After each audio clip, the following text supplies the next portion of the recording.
ప్రియులారా, సంఘం శ్రమలలో ఉండదు. ఇక్కడ ప్రకటన గ్రంథం 13వ అధ్యాయంలో చెప్పబడిన పరిశుద్ధులు, దానియేలు గ్రంథం 7వ అధ్యాయంలో చెప్పబడిన పరిశుద్ధులు వాళ్ళు ఏంటంటే ర్యాప్చర్ జరిగిన తర్వాత మారు మనసు పొందినటువంటి వాళ్ళు అని చెప్పి అంతమంది ఒక అబద్ధపు బోధన చెప్తున్నారు. అసలు వాస్తవం ఏంటంటే మనము చూస్తాం అన్నమాట కదా.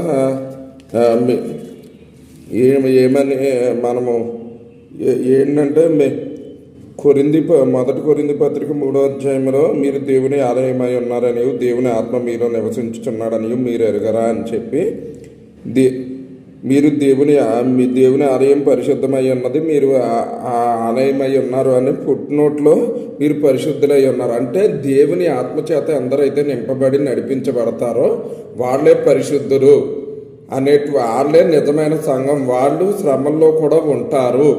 కేవలం యేసుక్రీస్తుని సొంత రక్షకునిగా అంగీకరించిన వాళ్ళు, కేవలం ఇది చెప్పినట్టు తమ పాపాలకు పరిహారం పొందిన వాళ్ళు కేవలం నీతిమంతులు మాత్రమే. వాళ్ళు పరిశుద్ధులు కానారు. ఆత్మ బాప్తిజం పొందని వారు పరిశుద్ధులు కానారు అనే విషయాన్ని మనం చూసాం కదా. ఇప్పుడు ఆ విషయం గురించి నేను మీతో మాట్లాడాలనుకుంటున్నాను. ఏంటంటే వన్స్ ర్యాప్చర్ ఎప్పుడైతే జరుగుతుందో అప్పుడే పరిశుద్ధాత్మ దేవుడు కూడా ఈ లోకాన్ని విడిచి వెళ్ళిపోతాడు. ఎందుకంటే అసలు సంఘం అనేది ఏర్పడిందే ఆయన మూలంగా.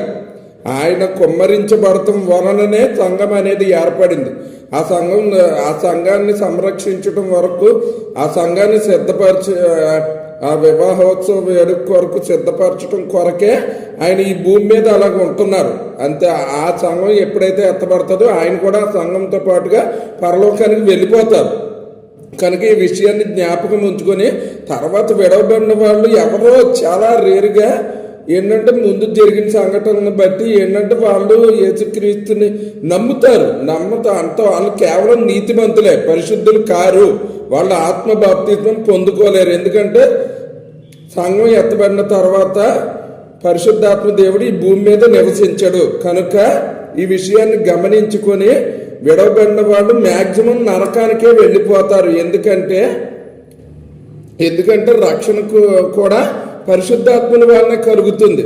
ఆ పరిశుద్ధాత్ముడు ఈ భూలోకం నుండి తీయబడే ముందు కొందరిని ఆకర్షించుకుంటాడు. వాళ్ళు కలిగిన అనుభవాలను బట్టి వాళ్ళు మారుమనసు పొందుకుంటారు. మిగిలిన వాళ్ళు మ్యాక్సిమం నరకానికే వెళ్ళిపోతారు. కనుక మీరు కూడా సమయం ఉండగానే మారుమనసు పొంది రక్షించబడాలని చెప్పి ఎత్తబడే గుంపులో మీరు ఉండాలని చెప్పి ప్రభువు నామమున తెలియజేస్తున్నాను. దేవుడు తన పరిశుద్ధ వాక్యమును దీవించును గాక. ఆమెన్.